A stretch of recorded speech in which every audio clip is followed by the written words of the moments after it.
खानों के बारे में तो आप जानते ही हैं कि भाई कितने मज़े के होते हैं, लेकिन मशरूबात के बारे में क्या ख्याल है? अच्छा ख्याल है? हाँ भाई, बहुत अच्छा ख्याल है। हर चीज़ के बारे में वैसे भी ख्यालात हमेशा अच्छे ही होने चाहिए, और लाहौर के खानों की तरह लाहौर के मशरूबात भी अपनी मिसाल आप हैं। आपको पता है, एक बार नदीम अंजुम भी मशरूब पीते हुए पाए गए। मेरा मतलब है, उन्होंने एक रिपोर्ट बनाई है लाहौर के मशरूबात पर, आप जरा देख लें।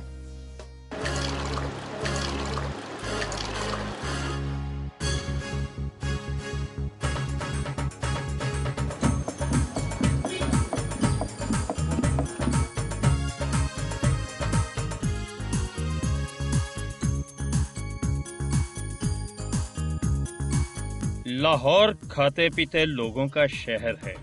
लाहौरिये सुबह या शाम खाबे खाते या पीते पिलाते नजर आते हैं। गर्मी हो या सर्दी, खाने पीने का मौसम कभी नहीं बदलता। लाहौरी लस्सी की तो क्या ही बात है।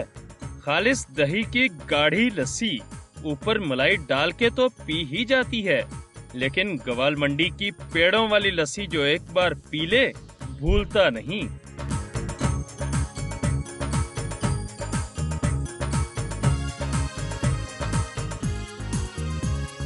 वैसे भी असी अंबरसरी असी लस्सी बगैर रह ही नहीं सकते। दूर दूर से लोग यहाँ लस्सी पीने आते हैं। मैं डिफेंस से हर संडे को आता हूँ ये स्पेशल लस्सी पीने से। गन्ने का रस भी लाहौरियों का पसंदीदा मशरूब है। ये हर खासो आम अमीर गरीब का मशरूब है। रेडी वाला भी इसे एंजॉय करता है और गाड़ी वाला भी।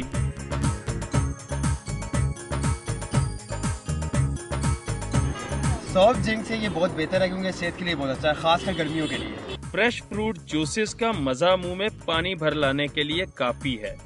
मौसमी फलों के अलावा बेमौसम के फलों का जूस भी दस्तयाब होता है। स्ट्रॉबेरी, केला, खजूर, मौसमी का जूस और मिल्क शेक लोग शौक से पीते हैं। सड़कों पर कांजी, इमली आलू बुखारे का शरबत और लीमू की स्कंजबी तो मिल ही जाती है, और कहीं कहीं तुखमलंगा और गूंद कतीरा डालकर शक्कर का शरबत भी नोशे जां किया जाता है। बादामों की सरदाई जिसने पी उसे मजा ही आ गया, लेकिन पुरानी अनारकली का रबड़ी दूध जिसने नहीं पिया वो जिंदगी के सबसे बड़े मजे से महरूम रहा। इस दूध में फालूदा, तुखमलंगा, खोया और न जाने क्या क्या डाला जाता है। कुल्फी है, उसमें लच्छे हैं, रबड़ी है, खोया है, उसमें रबड़ी है, बर्फ मिला मिक्स करके बहुत टेस्ट है इनका। गर्मियों का स्पेशल तोहफा है। संदल का शरबत, इलायची का शरबत और शरबत बजूरी भी तो है। ठंडे मशरूबात प्यास तो बुझाते ही हैं, गर्मियों में फरहत और सुकून भी फराहम करते हैं। आज हमें अपने शहर के बारे में कौन बता रहा है? बूझे यार, बूझे तो सही भाई। आज हमें मजीद निज़ामी बता रहे हैं अपने शहर के बारे में। आपको पता है ना, आई एम श्योर पता है कि मजीद निज़ामी कौन है। जी हाँ, वो पाकिस्तान के मारूफ सहाफ़ी हैं। देखते हैं कि वो हमें अपने शहर के बारे में क्या बता रहे हैं।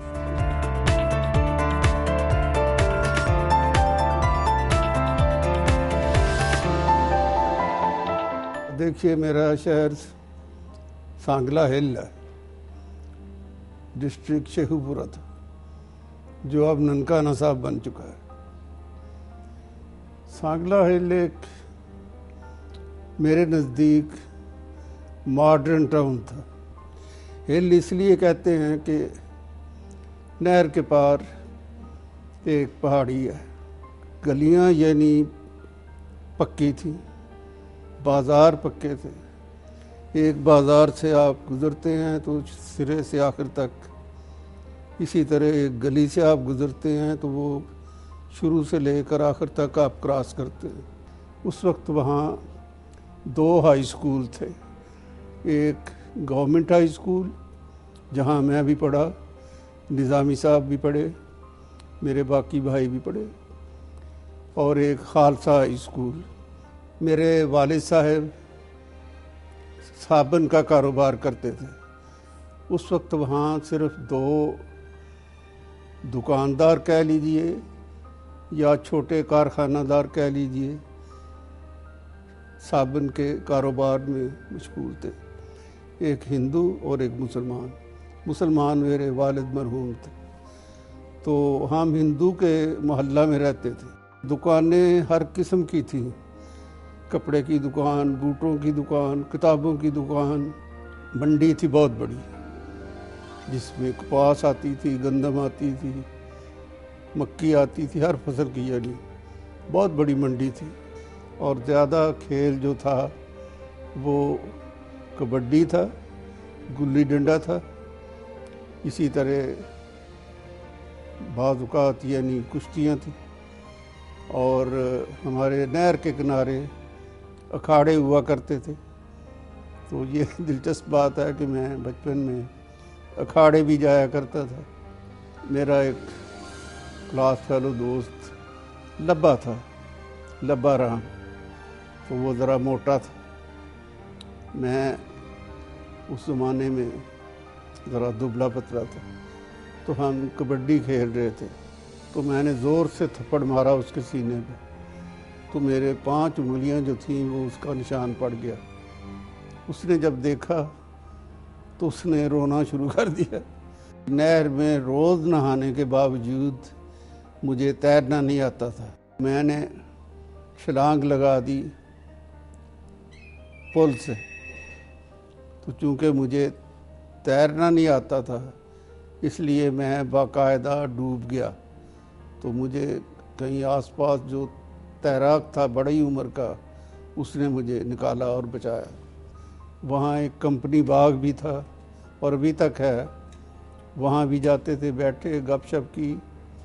लेकिन जब उनके घर में हम जाते थे तो एक लफ्ज़ चौका इस्तेमाल होता है बावर्ची खाने के लिए। हम उसकी हद जो है, मैं मुसलमान की बात कर रहा हूँ, वो क्रॉस नहीं कर सकते थे। उनके चौके में हमारा दाखला मना था। उससे आप समझिए कि वो भ्रष्ट हो जाता था अगर हम अंदर चले जाएं तो। उनके गिलास में हम पानी नहीं पी सकते थे, उनकी प्लेट में हम खा नहीं सकते थे। रेलवे स्टेशन पे भी मैं इसलिए मिसाल दूंगा कि वहाँ पे आवाज़ आया करती थी, हिंदू पानी, मुसलमान पानी। मैं शरारती बच्चा भी था और पढ़ाई में भी मैं पढ़ाकू बच्चा नहीं था, लेकिन मैं बग़ैर पढ़े जो पास हो जाते हैं ना अच्छे नंबरों से, उस किस्म का मैं तालिब इल्म था जो टॉप पे आया करते थे। अगर नंबर 1 नहीं तो 2, 3 यानी जो लड़के हैं पहले, उनमें मेरा शुमार होता था। कि मैंने प्राइमरी जो है वो टाट पे पढ़ी और हमारे हेडमास्टर एक मोना सिख थे, भगत सिंह, तो 4 साल आप वहाँ गुजारते हैं। उसके बाद हम गवर्नमेंट हाई स्कूल चले गए। वहाँ आपको बाकायदा मॉडर्न जो डेस्क हैं, सामने यानी डेस्क है और पीछे सीट है, वो आपको मिली।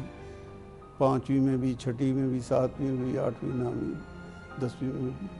बाकायदा मैंने वो मार तो नहीं खाई।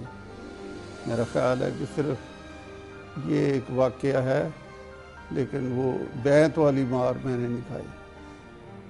पहली जमात में था तो हमारे मास्टर मरहूम मौलवी बरकत अली थे, तो उन्होंने मुझे गाली दे दी। तो मैंने कह दिया आपे होएगा। उसने मुझे चांटा लगा दिया, मेरा उसका झगड़ा हो गया। जब हेडमास्टर भगत सिंह को पता चला तो उसने मुझे बुलाया। मैंने कहा जी मैं उत्थे नहीं पढ़ना हूँ। वो चुनांचे मुझे अपनी क्लास में ले आया।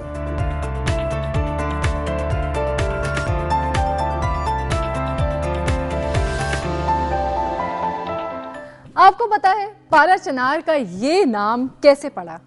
नहीं, मैं ही बता देती हूँ। इस शहर का नाम चिनार के दरख्त की वजह से मशहूर हुआ, जो आज भी वहाँ पर मौजूद है, और इसके साए तले कबीले के लोग आकर बैठा करते थे। ये शहर कुरम एजेंसी का सदर मकाम है। 1878 की दूसरी अफगान जंग से पहले तक कुरम एजेंसी अफगानिस्तान का हिस्सा थी। बच्चा सका, जो कि अफगानिस्तान का बादशाह बना था, पारा चनार के एक बाजार में माशकी का काम करता रहा। उस वक्त पारा चनार का नाम टिटकी था। बरतानवी दौरे हुकूमत में और 1947 के बाद पारा चनार पेशावर के लोगों के लिए पहाड़ी इलाका बन गया। तो ये तो थी वजह तस्मिया, और प्रोग्राम के शुरू में आपको जो तस्वीर दिखाई गई थी वो पता है किस जगह की है? मुझे पता, आपको नहीं पता, आपने गेस ही नहीं किया। तो जी वो तस्वीर है टिल्ला जोगियां की। आखिर ये टिल्ला जोगियां क्या है? नहीं मालूम? भाई कुछ तो मालूमात रख लिया करें। लगता है आज सब कुछ मुझे ही बताना पड़ेगा। हाँ तो जनाब, टिल्ला जोगियां जिला जेहलम की सबसे ऊंची चोटी है। अरे एक सेकंड, ये जेहलम की सबसे ऊंची चोटी है, लेकिन सिलसिला कोहे नमक में ये दूसरे नंबर पर है। आपको एक और बात बताऊं, ये जेहलम से 30 किलोमीटर दूर वाक़या है और इसकी ऊंचाई 3200 फीट है। लेकिन एक बात तो मेरी समझ में भी नहीं आती थी, और यकीनन आपकी समझ में भी नहीं आई होगी, वो ये कि इसका नाम टिल्ला जोगियां क्यों है? भला ये भी कोई नाम हुआ? चले मैं ही आपकी मालूमात में इजाफा कर देती हूँ। टिल्ला का मतलब है ऊंचा सा टीला, और जोगियां तो नाम ही जोगियों का है, यानी साधु लोग या साईं लोग। जानते हैं इसका ये नाम क्यों पड़ा? ये नहीं जानते? अरे कैसे जानते होंगे भाई, अभी मैंने आपको जो नहीं बताया।